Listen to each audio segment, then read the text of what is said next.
Hello, beautiful souls. My name is Dinka Salvador. Welcome back to my channel. You know how we're taught by cabin crew on airplanes, like over and over again, when the oxygen masks drop, who do you help first? That's right, yourself. So today, I want to talk to you about putting yourself first and that it isn't selfish, it's actually necessary.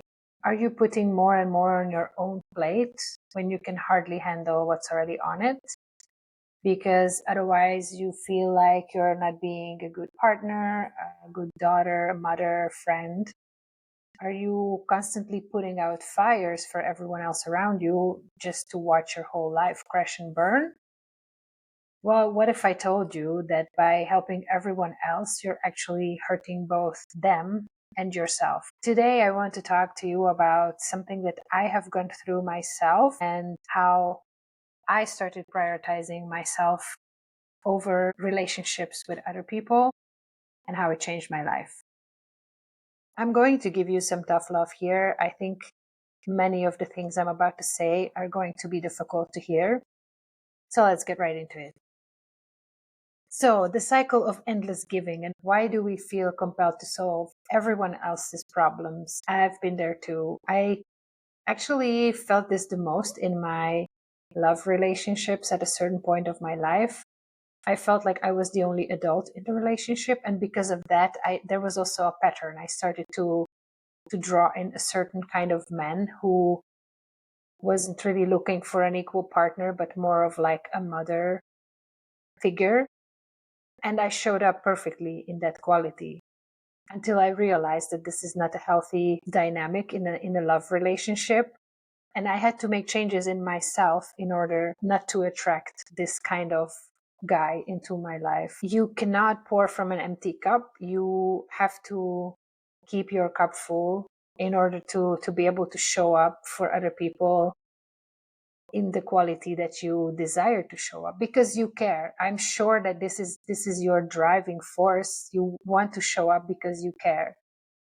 But in another sense, by caring for others, you don't let them to care for themselves. I know it sounds a bit backwards, but by showing that you care for yourself, actually you are being an example for other people to do the same for themselves. Because in a sense, constantly putting out fires for other people doesn't teach them to deal with their problems. It teaches them that if there is a problem, they will have to call you and you will solve the problem for them. So basically, you're taking away kind of a learning opportunity from that person that you are helping. In a way, you're giving them a fish instead of teaching them how to fish. And I know, I mean, I've been there myself. It's really hard to watch sometimes people having a hard time and saying, no, this is something that you have to face yourself. I'm not saying that you have to completely ignore the situation or the person, but there's a difference between showing up as support and doing the work for them. And I know that sometimes you even feel guilty because you are changing some kind of behavior that was probably normalized in that relationship by then. And it can be very challenging. And I'm not saying that you're not going to lose friendships or relationships because of this. I have for sure. But you know what? I attracted better relationships and better friendships because those people who only wanted me to put the fires out for them had no desire learning how to put the fire out themselves. They just kept on creating fires because there was no sense of responsibility that they have to deal with the stuff that they caused themselves. I also understand that there's fear of being seen selfish or uncaring. If you wouldn't care, you wouldn't even think about putting out fires for other people. So I know you really care, but basically what you need to understand is caring for others starts with caring for yourself. I know that there are really good intentions behind this habit because I thought that I was also this kind of savior type, like adopting puppies from the local dog pound. At a certain point, this is how it actually felt with my relationships. I didn't have partners, I had projects. And it just kept on going. I would always have the same kind of guy with the same kind of issues, same kind of lack of responsibilities because I didn't leave room for their own responsibilities. I was covering everything. So I had to step away and focus on my own self and put up really strong boundaries in order to shift the energy around myself so that I would attract a different kind of person. And it took me some years, and it took me a lot of reflecting and understanding what I was doing, because it all starts with awareness, right? Like, as long as you're not aware of this, it's very, very difficult to change. I also feel like there's a sense of cultural or societal pressure, especially on women. For example, a very strong boundary that I have for some time already is that the phone doesn't enter the bedroom. I put my phone on flight mode at night and it stays outside the bedroom. And when I wake up, eventually I turn on my phone and I see the messages or whatever happened while I was asleep. Why? Because I feel that if there is some kind of an emergency, knowing about it at that time is not necessarily helpful for anyone, because if it's a real emergency situation, there are emergency services for that. I don't have a child. I'm not saying that everyone should do this. I think that there are certain exceptions to that. But because of the certain history that I have had with friends who didn't respect my boundaries, I had to make this decision to make myself unavailable, because I was constantly exposing myself to situations in the middle of the night, and I just didn't want that anymore. So by me making this boundary, being unavailable for a certain amount of time while I sleep, was necessary to make those people understand, who were actually kind of abusing my being available, that there are certain situations where you have to deal with the kind of situation that you put yourself into. And this also, in the long run, benefits them more, because if they know that there's no one coming to save them, probably they will make different decisions, or hopefully they will make different decisions not to put themselves in such a situation. Or, for example, being the family mediator, like being the messenger between two people who can't see eye to eye. I understand, again, that there's the good intentions behind it, but from personal experience, I would say that this probably causes you to be hurt, because at a certain point, if things go sideways, it's going to be your fault. And honestly, it's a sad thing if that happens in a family, but in the end, this is not your responsibility to figure this out.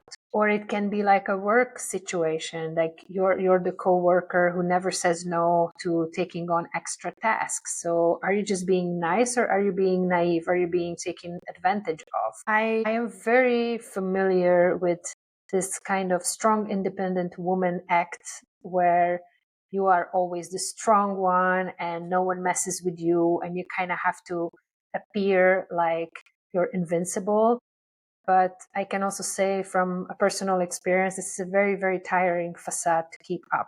And I can be strong, but I don't want to have to be strong. My personal experience from savior to self-advocate is basically about boundaries. I think that for me, the biggest change came when I really made the decision to really not be available during the night when I sleep. And I also had to have some tough conversations, of course, because if a behavior is already normalized and then you suddenly make a change, the other person is going to be almost offended, like, hey, what's going on? Like, this used to be the norm and now you are not there. Like, are you kidding me? You're taking away something that was taken for granted. But I find that unless you do this is one big step and a very strong move that you have to make, but you only have to make this once and stick to it. That's a very important part, that you cannot say no and then go back on it, because then they will never respect the boundary. I think it's very important to realize how far are you willing to let someone into your life and take over, like, running your life. Because if you normalize this, there won't be any end to this. And sure, it will be hard at the beginning, and it might even end certain relationships. As I said, it did for me. I lost a couple of friends because of this, But as I said, afterwards, I attracted much better friendships where I feel like it's both ways, it's a give and take. It's not just take, take, take and give nothing in return. So is it painful? Yes, absolutely. It's not easy to lose people that you think about as friends. But on the other hand, it also doesn't feel nice to constantly be taken for granted or taken advantage of. And then when once you are the one in need, then there's no one to show up for you. And so basically, after establishing these very strong boundaries, I have noticed that there was a very different kind of energy coming into my life because I had more respect for myself. I had more respect for my time. I kind of demanded that from the people around me, and lo and behold, they started to respect it.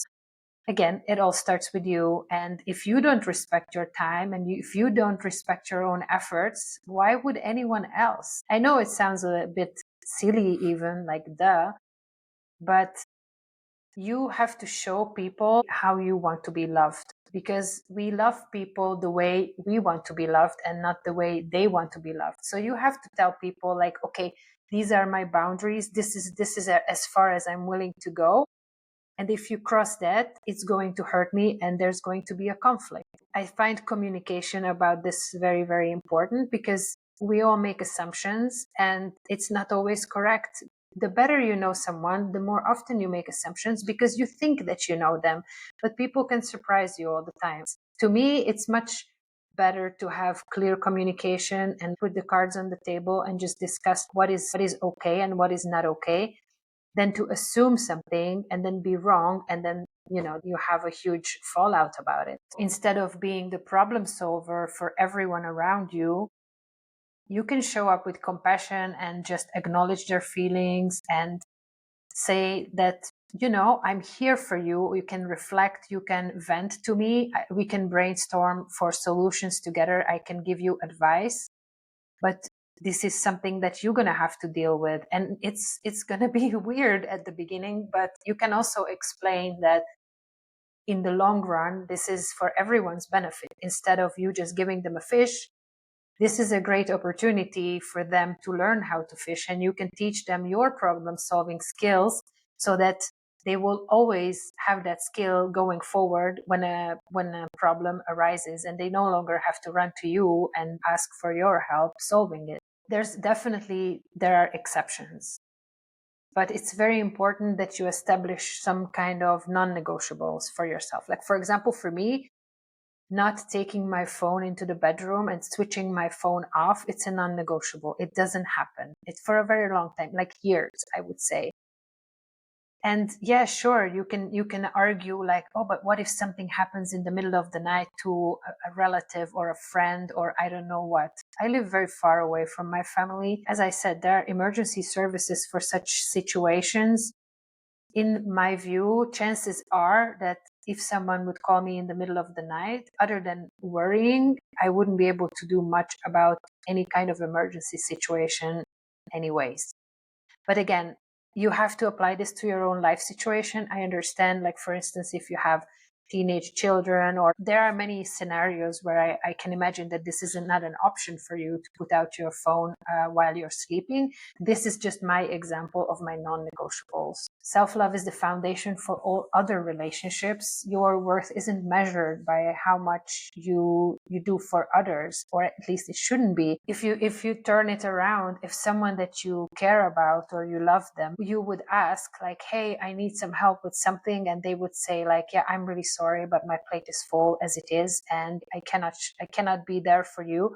Would you cut them out of your life? Would you be offended, or would you never want to speak to them again? I think if you really care about the person, chances are very slim. And if somebody does react that way, that they never want to see you again just because you said no once, I feel like that person is probably not really that good of a friend or not that close of a relationship if they are willing to cut you out for saying no once. I also feel like no can be a complete sentence. You do not have to explain yourself or justify your decision why you are saying no, because in a sense, it's nobody's business. No, it's not happening now. And why? Maybe I will tell you another time, but no can be a full sentence, and it should be. Setting boundaries is an act of love both for yourself and for others. And I can imagine that it's difficult at the beginning, so start with small things. If you have that friend or that family member or that person that you need to establish boundaries with, start with something small just to introduce the idea to them. And you will definitely have pushback, but I think it's easier to start with something small than to say no to something really big. And then you will feel how far you can go. If this will break the friendship, in my view, a friendship needs to be a two-way situation. If this resonated with you, please subscribe to my channel. Thank you so much for taking the time to watch this video, and I will see you on the next one.